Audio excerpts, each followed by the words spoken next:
Hey, what's up, blue collar business owner? Welcome back to the Blue Collar Prosperity Podcast. I'm your host, Paul Maska, where we focus on helping guide you to have a business that produces consistent, positive cash flow. In doing so, you'll have a financially healthy business and be able to achieve your personal goals, which will allow you to sleep well at night. Today, we have with us Mickey Kennedy. Mickey is the founder and president of eReleases, the small business leader for press release distribution, now celebrating 25 years in business. He is an expert at helping small businesses increase their visibility and credibility, and he's here today to share some valuable insights to you. So that is Mickey Kennedy. Welcome, Mickey. Thank you so much for being here. What's going on today? Not much. Just here to talk about press releases and PR opportunities. Awesome. Definitely looking forward to that because I know a lot of the things you do don't cost anything. And I know every business owner out there would love to get more exposure, more leads for less money. So, just like most of my interviews, I want to dive into two things. One, how your journey can inspire our listeners. So, how you got to where you are today. And then, most importantly, how your expertise can help our listeners with the press releases, get more exposure, all those good things. So, before we jump into all that, how did your business journey start? How did you, it sounds like you've been here doing this a long time. How did that start? And then how's it transformed to where you are today? Right. So it's a weird journey. I was finishing a master's of fine arts in creative writing with an emphasis in poetry, I guess around 26, 27 years ago. And I just assumed I would wait tables and write poetry and live a little bohemian life. And I did that for a summer after graduating. And I felt like I was breaking down. My back hurt. My joints hurt. Being on concrete for 10, 12-hour shifts, waiting tables was not a picnic. And I just felt so psychologically zapped at the end of the day. I was like, this is not going to work. So I decided I needed to find a safe office job. I got hired at a telecom research startup as employee number three. And because I had writing on my resume, they said, hey, write press releases and send them out to the media for us. And so I did that. I looked at what press release was and sort of mimicked that and sent it out, and nothing really happened. And uh, I then started looking at the actual articles in our industry, and discovered that journalists were looking for a story, not data. We were just publishing numbers, and we're like, oh, here's telecom traffic for the Caribbean for the most recent year. And what I did was I looked at that traffic and I noticed that like one country in the Caribbean accounted for more inbound and outbound traffic to the United States than all the other countries combined. And I was like, why was that? And so I discovered that it was like the center for 1-900 numbers at the time, which were really popular. You call for horoscopes, you call for, travel planning, anything. There was a 1-900 number where you got charged, 25 cents to a couple of dollars a minute to talk to someone. And so I did a press release on that, sent it out, boom, we got picked up. And so I just started, pulling out the stories behind the data that we had, and I would send it out to the media, and we would get pickup. We would get a flurry of phone calls and leads and orders. And we started selling to people outside of the telecom industry. A lot of, hedge fund managers and investment types, like the idea of telecom traffic being a leading indicator of economic growth in particular areas, especially like Latin America and parts of Asia. So, yeah, it just got me excited with the ability for PR to be so transformative. And I felt like this is what I wanted to do. And at the same time, a lot of the journalists that I was faxing said, could I start emailing to them? And that's when the light bulb went off. I spent a year just contacting journalists and building a database of all different industries. And so I launched a little over 25 years ago with 10,000 journalists in my database. And I was just a matchmaker, sending out press releases via email. And then over time, PR Newswire reached out to us and said they liked what we were doing and wanted to find a way to support us. So today, all of the releases that go out through eReleases get a national distribution on PR Newswire, which you do a 600-word press release directly with them, it's going to cost you over $1,600. And of course, we're nowhere near that with us. So it's a huge cost savings for small businesses, entrepreneurs, startups, mom and pop shops, as well as authors and speakers and all different types of, basically individuals and small businesses. Awesome. Well, let's dive into that. So, everyone listening to this, they own some sort of blue collar business, some sort of trade business, plumbing, HVAC, landscaping, electrical, you name it. They're serving their local community. They would all love more visibility because if you talk to anybody, they say there's more competition than ever. It's 2024. Things are getting a little bit tighter than they had been with all the money flying around with COVID. So, how can a press release increase visibility for the person listening who might be thinking like, Miggy, that's not for me. That's for like big time businesses. Mom and pop owns an electrical company in Nebraska. What are they going to do to increase visibility for their business? Right. So if you're looking for a national distribution,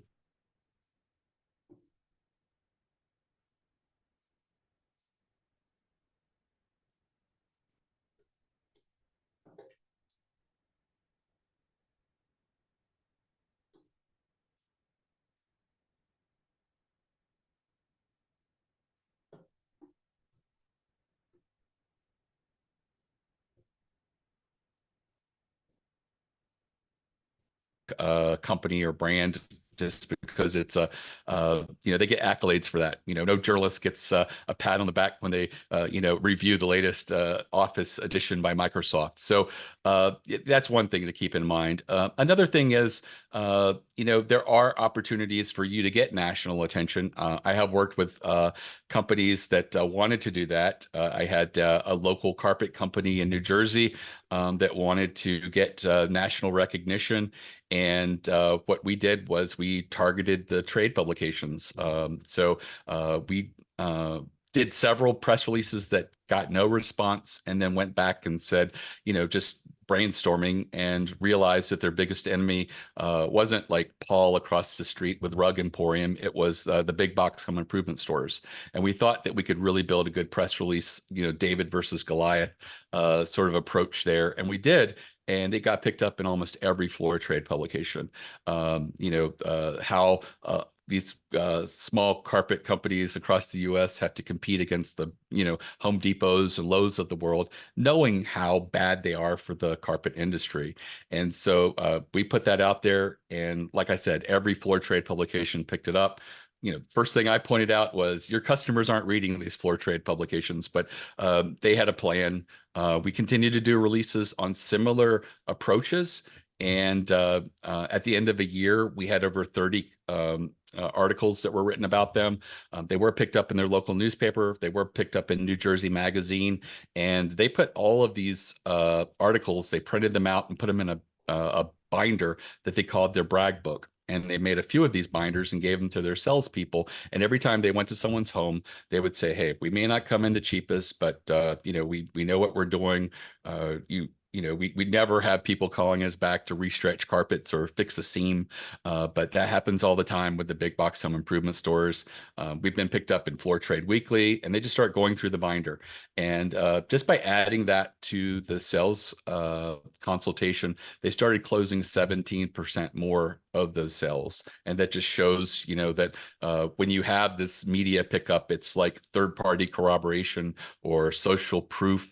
When a journalist decides to write about you and write an article about you, it's huge credibility. These people didn't even read the articles. They just saw, that they were picked up by these national floor trade publications. They saw it in the local newspaper and New Jersey Magazine. And that was enough for them to say, hey, I'm not going to pick someone, who's the cheapest when I know that I basically have a signal of trust with this other guy for just a few $100s more.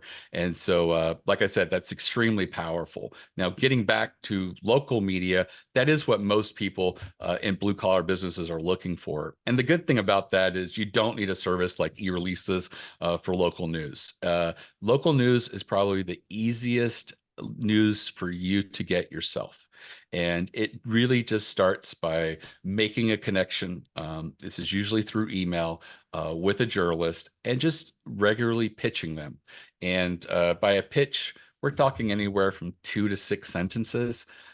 I do recommend putting a quote in there that's around the pitch, because if a journalist sees a good pitch and an amazing quote, they can build an article around that. And so what I mean by an amazing quote is you just say something that's very succinct and powerful. It's so concise and strong that if they paraphrased it, there would be a loss of the strength of how it was said. It could also be how poetic it is. If you're creative, maybe put a little creative flourish in that quote. And it could also just be contrarian, something that's sort of controversial.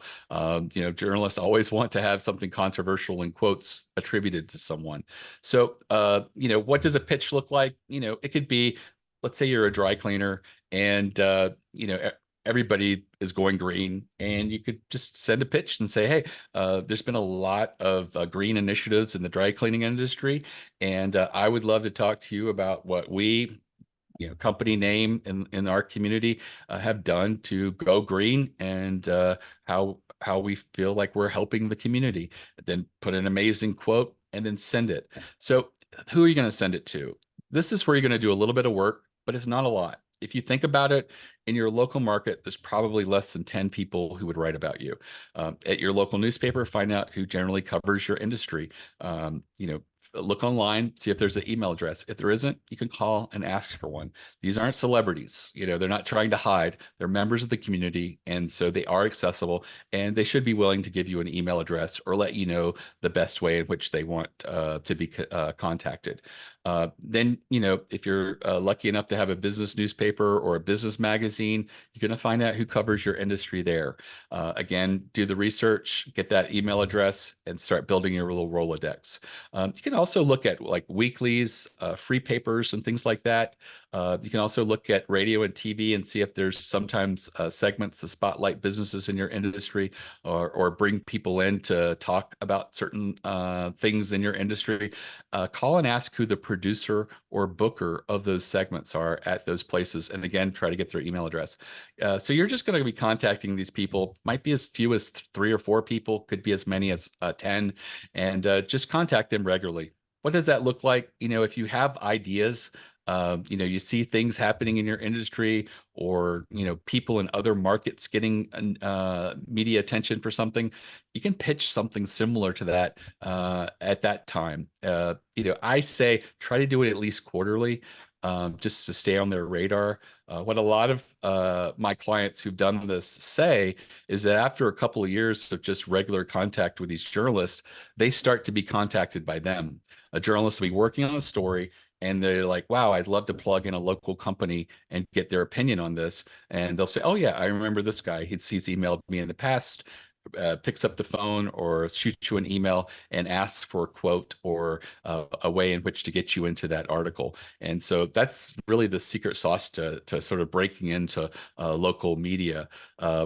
I had mentioned previously that some of these weekly papers, they can also be good opportunities for people for potential columns. I've had a lot of people, like in the home improvement sector, do like a monthly column in these weekly papers, and just talk about seasonal stuff, like as you move into the summer, what type of little projects you might have in the backyard, like getting the deck in condition, what staining that or protecting it looks like, and other things along those lines. And at the end of the year, maybe winterproofing your house, things to a checklist or something like that. And that's a great way to get visibility and establish yourself as an expert. And being a monthly column, it's not a big ask, and you can do a little bit of research online for what would make a good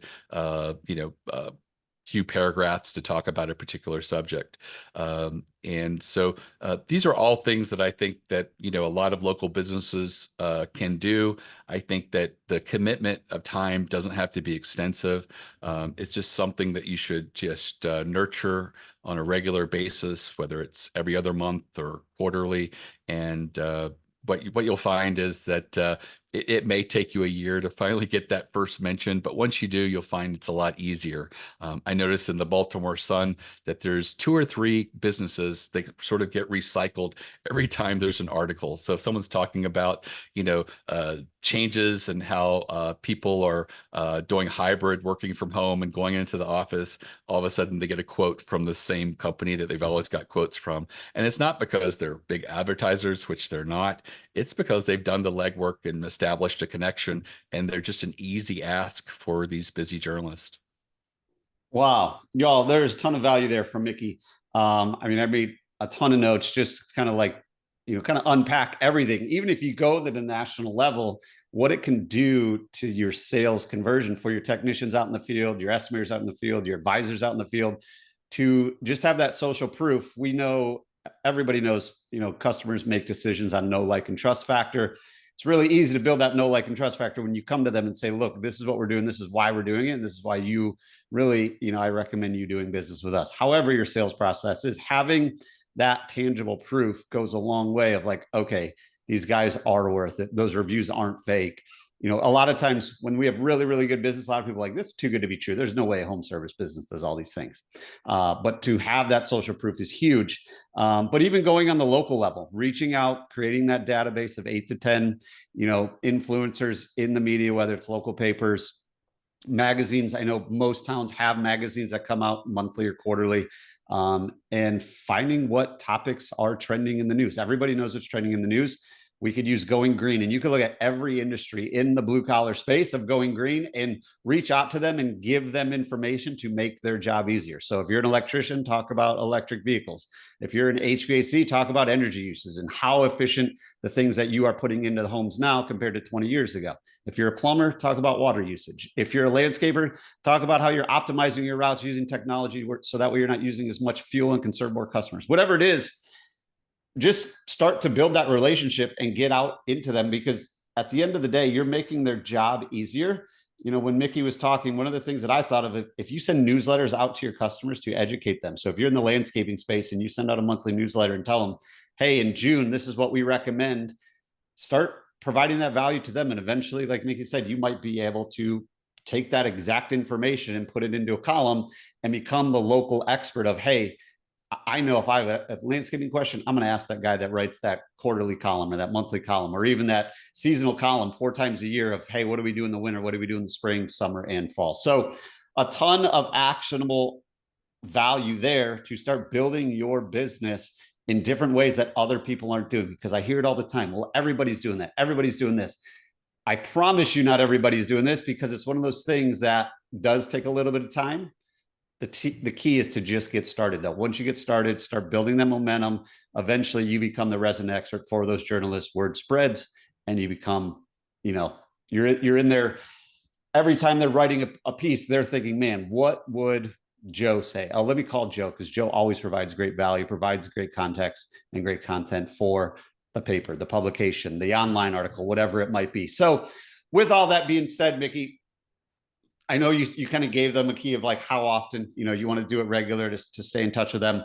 Um, who with that, what are some of the things that you found? I would say, we're recording this in summer of 2024. What are some like topics as we go into 2024, 2025? What are some topics that you have found to be really relevant that gets people's attention when putting out this PR? Right. So I think that I'd mentioned the hybrid workplace. It seems like the workplaces from some people are described as chaos, and some people are talking about just, it's a different landscape. People are wanting to find a better work-life balance and things like that. And I think that, blue-collar workers are always trying to keep their staff happy. And, there are trends even there.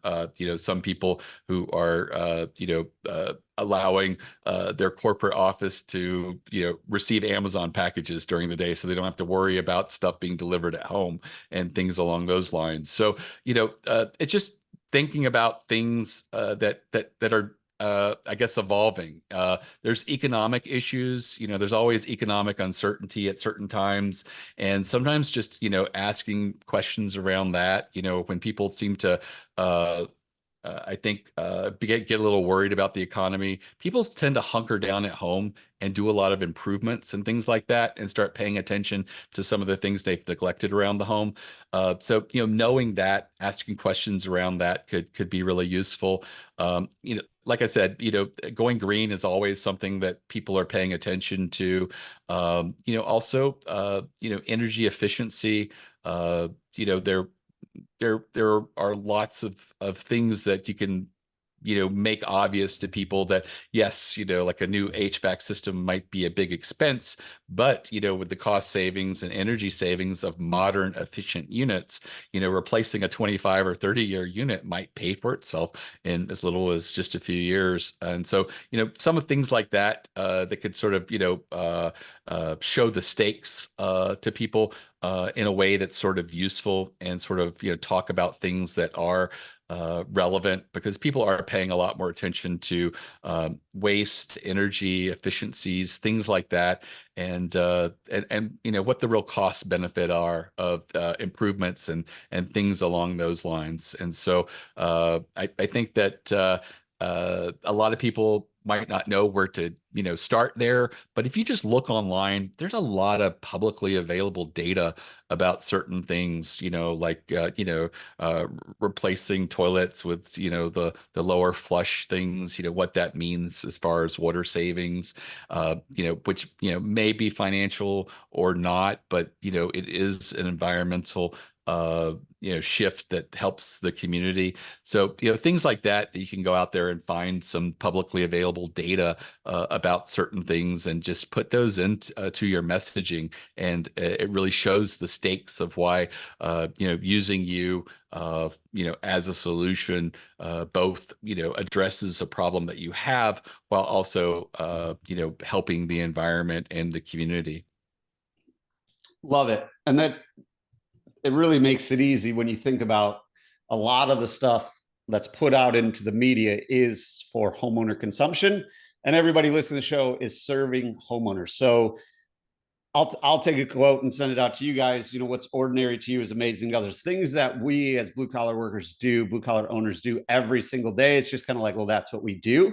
But to the media, to the people serving your local community through media and content, it could be really good information to help them write a story, to help them serve the community as well. So all the things that Mickey was saying, it does make it really easy. So find out what's it's really easy to figure out what's trending in the media, and it's really easy to tie that back to what you guys do on a daily basis. No matter what industry you're in, and no matter what size company you're in, you are the local expert in your local community. So kind of wrapping this all up, Mickey, a lot of people, a lot of podcasts, people ask for books. I think everybody out there's got enough books. That's my personal opinion. The key is to actually take action with all the things we consume. So that's what we're going to focus on today. All the things that we've talked about. What is one thing that our listener can do within the next 24 hours to start moving their business forward, especially with everything we talked about today of growing their business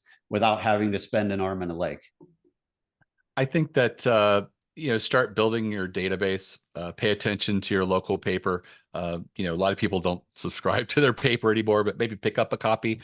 Maybe pick up as you come across local weekly papers, business, like I mentioned, a business news or a paper or a business magazine, and do a little research and see, who writes in your industry, and do a little outreach and start building that database. And might take a little bit of time, but just get started. You can also look online and get a feel and start building that database, and then start thinking about the type of ideas that you could potentially pitch.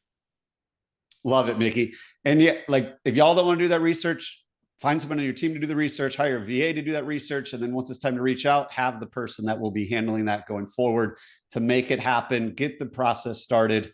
And based on Mickey, you will not regret getting it started today. Mickey Kennedy, thank you so much for coming on the show, sharing your journey, and providing a ton of actionable advice for all the blue collar business owners out there as we continue our journey to prosperity, which is only possible with consistent positive cash flow.